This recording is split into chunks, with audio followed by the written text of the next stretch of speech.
ev wêneyên ku hûn dibînin hemû jî jalî wênexêjên Rûsî ve di navbera salên 1787 û 1950 de hatine xêzkirin û hemû jî serok, giregir, rewşenbîrên Kurd û jinên Kurdên êzîdî nîşan dide.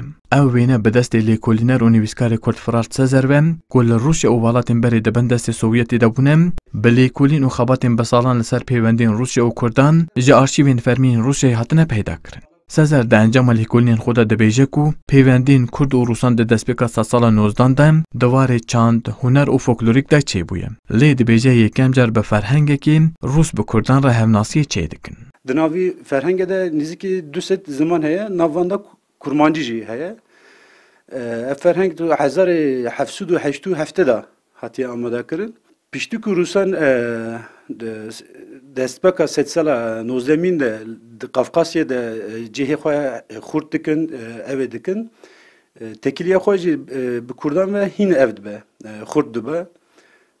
Piştî vî em dibînin ku Rûs dixwazin ola Kurdan, çanda Kurdan hîn baş fehm bikin ku li gorî vî jî tekiliya xwe ev bikin, xurtir bikin.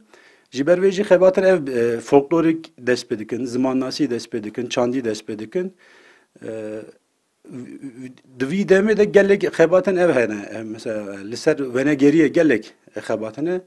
Heta na min nîzîkî 105 wene bi dest xist ku venegerên Rûs li ser Kurdan ev xebat çekirine. Lêkolînerê Kurd li ser peywendiyên dîplomatîkên Kurd û Rûsan jî dibêje her çiqas çendîn serok û rêberên Kurdan hewl dabe ku peywendiyên bi Rûsan re xurt bikin jî tenê Nemir Mela Mustafa Barzanî bi ser ketiye ku peywendiyên dîplomatîk bi Rûsyayê re dane ava kirin.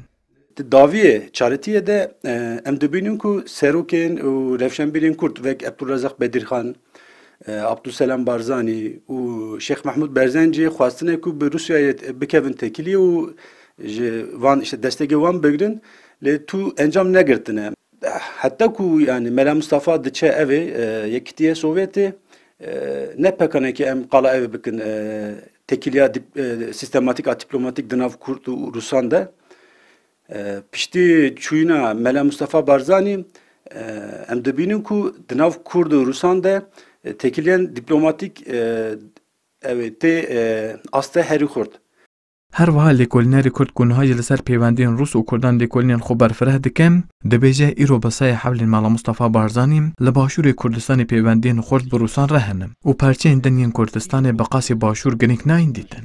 Ji bilî Mela Mustafa tu serokê Kurd, rewşenbîrê Kurd nikariye ki işte serokê Yekîtiya Sovyetî an jî Rûsan re hevdîtin çêbikin, tekilî çêbikin işte rola Mela Mustafa gelek girin ke. Mesela îro hûn ê biçin Moskowê, hûn ê biçin li ser Peterburgê em dikarin bêjin ki piraniye Rûsan Mela Mustafa nas dikin wek serokê Kurdan binav dikin.